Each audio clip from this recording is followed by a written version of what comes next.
بسم الله الرحمن الرحيم. يا ريت تصلوا على رسول الله قبل ما نبلش. طبختنا اليوم مبينة وواضحة، هي ورق العنب، اليبرق، اليالنجي اللي بتحبوا تسموه. وطبعا مميزة اليوم أكلتنا لأنه رح نساويها بالجارنك والقرعون.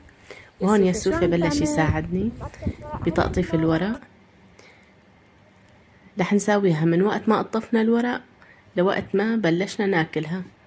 هون يوسف طلع على شجرة الجارنك وبلش يقطف. ما شاء الله ما شاء الله، هذا منظر الجارنك على الطبيعة. وهدول الجارنكات اللي قطفناهن، هدول الورقات وقت وصلنا على البيت. رح نبلش نطبق الورق هلأ. أنا ويوسف بلشنا نطبق الكبيرة مع الكبيرة والأصغر شوي مع بعض. خلوا ولادكن يساعدوكن، بتلاقوا متعة كتير كبيرة وبحنوا عليكن على كبر. هون قطعنا الزنود الطوال اللي بالورق، وهاي الكمية اللي طلعت عندي ما شاء الله. هلأ جبت زبدية حطيت فيها مي وملح وحركتهم، وهلأ بدي اغسل الورق. هيك طبعا بمسكهم وبنغسلهم كتير منيح من الغبرة، من اي شوائب. انا بحب اغسلهم قبل ما نسلقهم وبيتعقموا.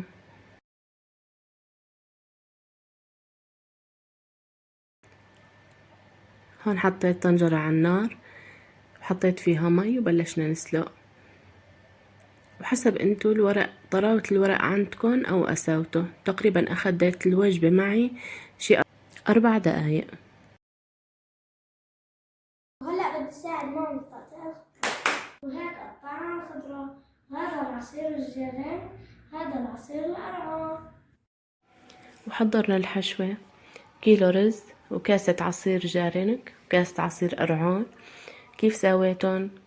قطعت الجارنك وقطعت القرعون وحطيت بالخلاط كاسة مي كبيرة، وبعدين حطيت الجارنك اللي مقطعته وخلطتهم وصفيتهم، والقرعون نفس الطريقة. هون عندي ضفت البندورة فوق الرز وفوق العصير، وهي كاسة زيت زيتون والبصل الأخضر. وأكيد ما بننسى نملح، ملح حسب الرغبة. بنقلب شوي وهلأ بنرفعهن على النار.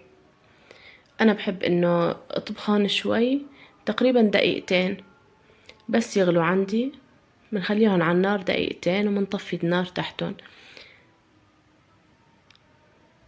وبنخليهن يبردوا. هون بلشوا يغلوا عندي دقيقتين بس، شلناهن على جنب وخليناهن يبردوا تقريبا 5 دقايق. هلأ بنزل البندورة عليهن مشان تدوب شوي. حبة البندورة عندي بتصير أهون باللف. بنحرك بنقلب كتير منيح. وهون نزلنا البقدونس والنعنع. طبعا خضرتها طيبة تكون كتيرة، وما بننسى رشة السماق أكيد. وهلأ صارت حشوتنا جاهزة. صفيت الورقات ووزعت الحشوة بقلبهم وبلشت لف فيهم. أخذوا معي وقت تقريبا شي 1.5 ساعة. عزمي جارتك على القهوة أو أختك أو رفيقتك وخليها تساعدك، بتختصر عليك الوقت. هون ما شاء الله طلعت الكمية عندي. وكنت محضرة الكوسة، حفرت الكوسة وحضرته. هلأ رح نحشيهم، وقطعت الخضرة، قطعت البطاطا، وجهزت الجارنك والقرعون. وهون جبت الطنجرة وبدنا نبلش بصف الخضرة. أول شي رح نحط طبقة البطاطا لأنه هي بدها وقت بالاستواء أكتر من غيرها. بعد ما وزعناها بدنا نوزع هلأ الكوسة بشكل حلو. صفوها من البداية بشكل حلو ومرتب منشان وقت تقلبوا الطنجرة يطلع عندكم نفس الشكل. هون حطينا القرعون. بدكم تسألوني شو هو القرعون؟ هي اللي بعض العالم بتسميها العوجة، بس العوجة طبعا اللوز اللي مو مستوي، بس القرعون هو المشمش اللي لسه ما استوى. هون ببلادنا متواجد كتير ما شاء الله. هون وزعنا اليبرق، وهون الجارنك حطيناه.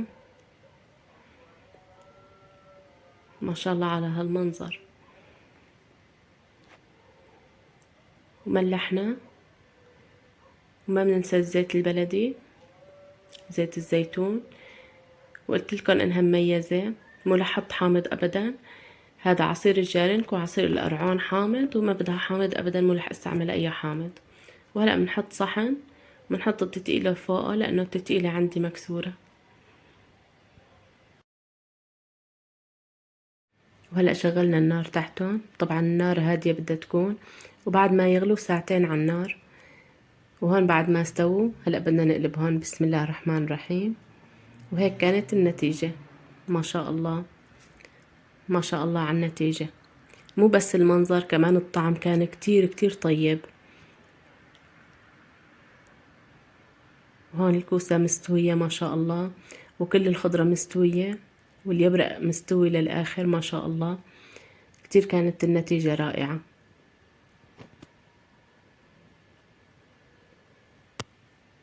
وهون حبيت زينها بالجارنك شوي. وهلأ بدنا ندوق الأكلات الطيبين.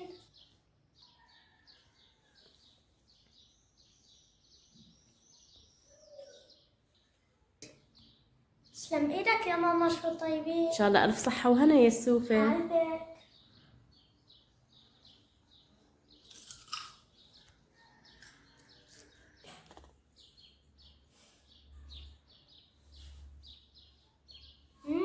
شو طيب طعم الجرنك فيها، وخلي هذه الأكلة تكون ترند.